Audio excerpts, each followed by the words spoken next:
back, everybody. This is Kasey Wallace, continuing our journey through the expo, finding extraordinary people. And as you are witnessing, sitting here in the chair next to me is the radiant, magnificent, wonderful, wonderful, beautiful woman who came up and had the opportunity to chit-chat with me. We've been just sitting here connecting, making our energetic connection. And I want to give you the opportunity to come into her field. This is Austyn.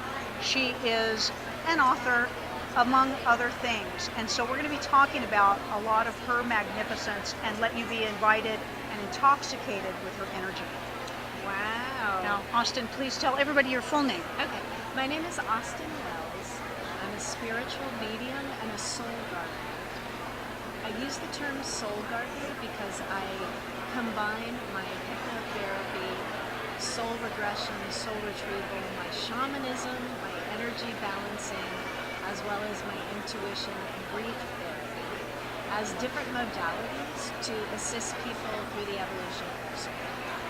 Wow. So my work as a medium introduced me to the fact that, you'd go to a medium and you would have information from your ancestors coming through.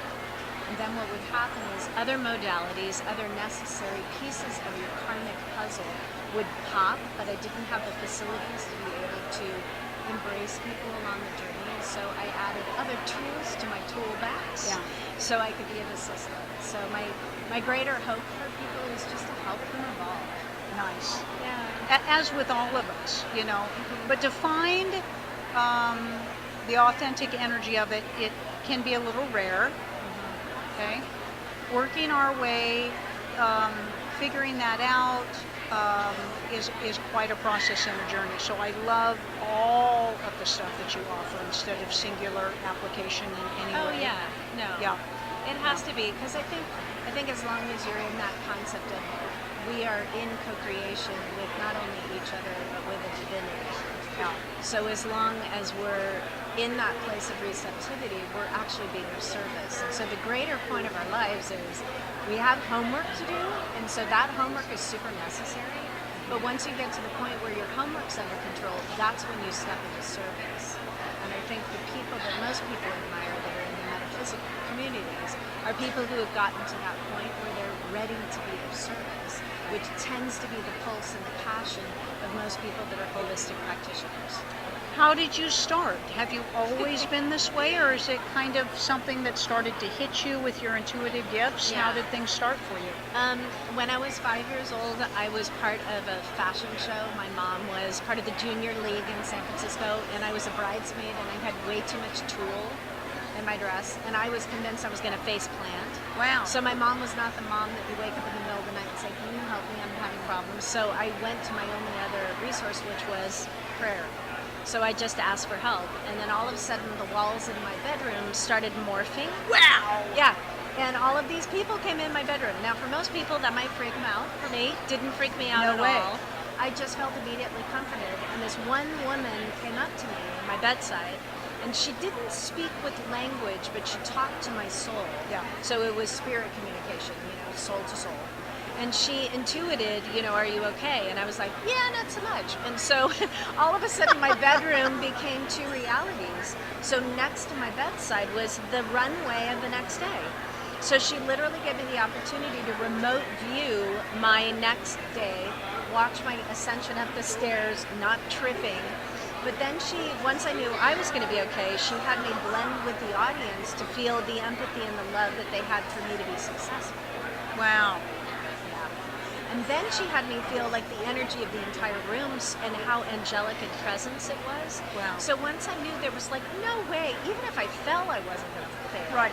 Then all of a sudden that dissipated. I was just with her because most of the rest of the people had left at that point. Mm-hmm. And then she was like, "Are you okay?" And I'm like, "Yeah, I think I'm good." And then I fell asleep, and then she was gone. Did she visit you often or again? Off and on, but that one was so pivotal to me that I was solid that the spirit world's there. Right. And it's not just the spirit. Can I make Yes, a clarification? please do. We rely on the spirit world so desperately, and we attribute our grandmothers and our grandfathers or mothers and fathers or families are the ones that guide us through most things. As you well know, my friend, there is such a greater network of support than we are conscious of. So when you're talking about the invitation to explore your soul, what you're really being asked to realize is there's this invisible network of a great collective that are individually invested in your becoming. And that's the whole reason why I wrote my book, is because I wanted to tell people, like, get into the whole idea that you're not doing this by yourself. Isn't that comforting? It's the most comfort, isn't it? I think isolation of any kind for a human being, not the soul necessarily, but we think we're humans for a long time, is the most painful thing. And so to get that essence of support, nurturing support around us, I think can truly catapult us on our journey.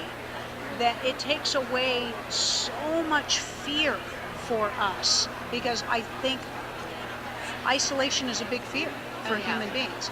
Well, the way I look at the soul is that we are meant to be dualistic. We're meant to have two natures. So when you're talking to yourself and you go, well, a part of me wants to do this and a part of me wants to do that. We have two very solid voices within us. We have our human being and our spiritual being. That's right. So the human being is motivated by fear, right? Because it has the physical senses and it has the articulation of the nervous system. So the palette of expression of human beings is fear, worry, anger, grief, and sadness, as well as joy and all those other things.